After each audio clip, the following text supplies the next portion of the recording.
And thus spoke Zarathustra. Friedrich Nietzsche writes about the Buddha in a chapter entitled The Preachers of Death. There are those with consumption of the soul. Hardly are they born when they begin to die, and to long for doctrines of weariness and renunciation. They would like to be dead, and we should welcome their wish. Let us beware of waking the dead and disturbing these living coffins. They encounter a sick man, or an old man, or a corpse, and immediately they say, "Life is refuted." But they only themselves are refuted, and their eyes, which see only this one face of existence. Nietzsche was far from alone in his assessment. When Westerners first began to study Buddhism, they had difficulty overcoming the impression that the religion was nihilistic. They were wrong, however. To be fair to Nietzsche and the others, there is much in the Buddhist teaching that, at least on the surface, seems rather gloomy. The West's negative evaluation just didn't penetrate the Buddhist teaching deep enough to recognize its ultimately optimistic outlook. Like Jesus, the Buddha proclaimed a gospel, that is, good news for humanity. These glad tidings we find in Noble Truths 3 and 4. The Buddha's good news was straightforward and simple. You do not have to suffer.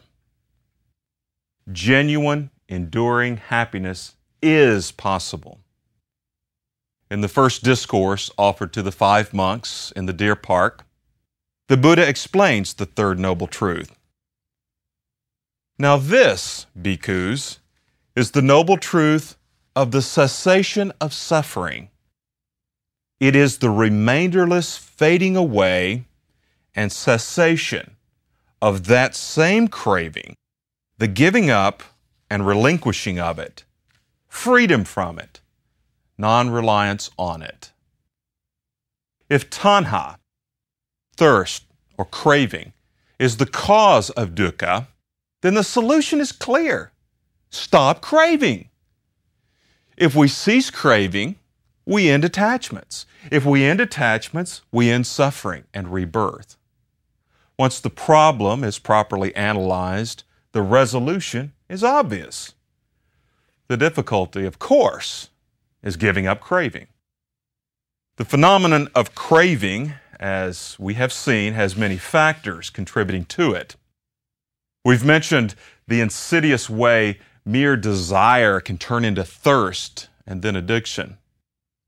The way belief in a permanent self generates desire and fear. And the way our misapprehension of reality causes us to see permanence where there's really only change. All of these and other things contribute to craving. Because of the many factors involved, and because it is a deeply ingrained pattern of experience, ending craving requires a multifaceted and incremental approach. That method for quenching thirst is detailed for us in the fourth noble truth. But before we talk about the way to that goal, let's discuss the goal itself. Understanding the objective will help us see why the Buddha formulates the path in the way he does. The objective is nibbana, or nirvana, the Sanskrit term probably more familiar to Westerners. Nirvana is one of those Asian terms like karma that's now common in the English language, but it's often greatly misunderstood. Some think of it as a place one goes, like heaven. Others think of it as a state of intense pleasure. Many, like Nietzsche, thought of it as self-annihilation. Simply stated, nibbana is the end of suffering. It's the point at which one stops craving for reality to be other than it is. It's the radical acceptance of the way things are. The principal language about nibbana is negative.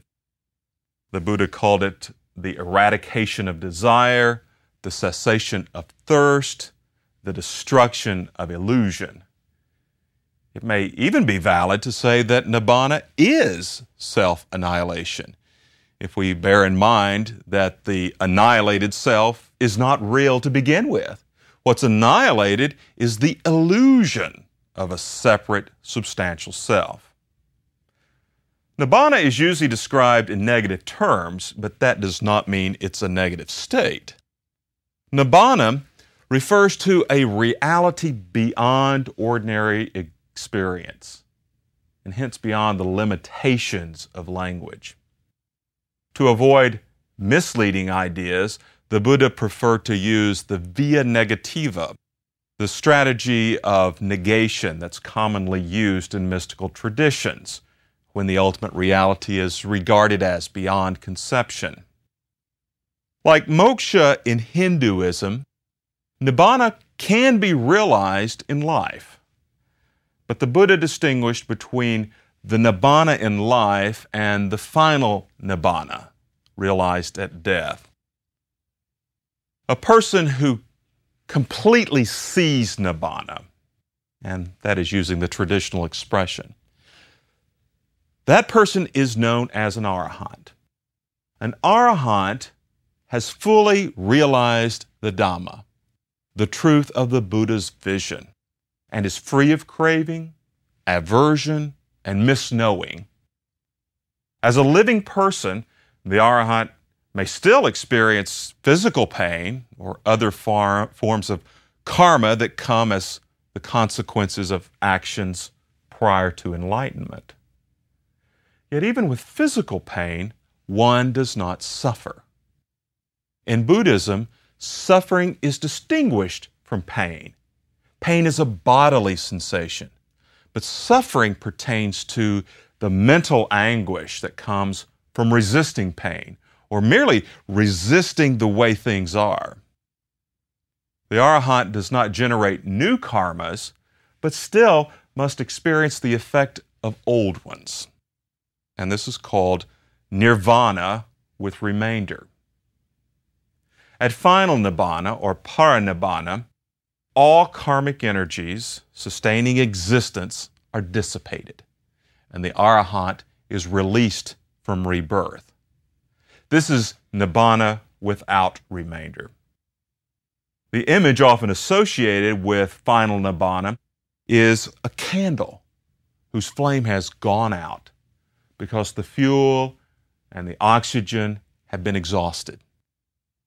Similarly, without karma to perpetuate rebirth, the arahant goes out.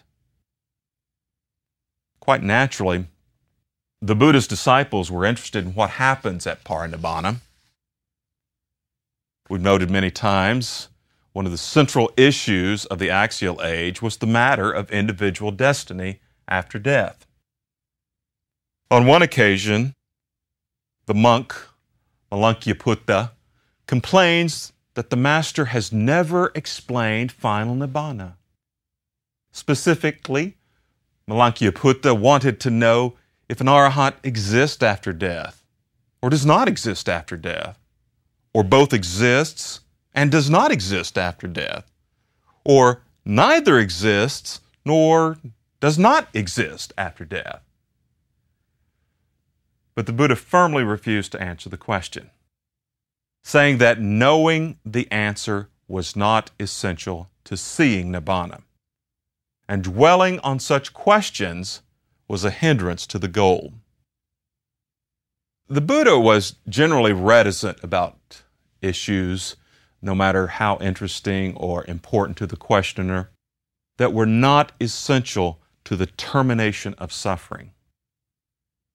On the whole, the Buddha was suspicious of language.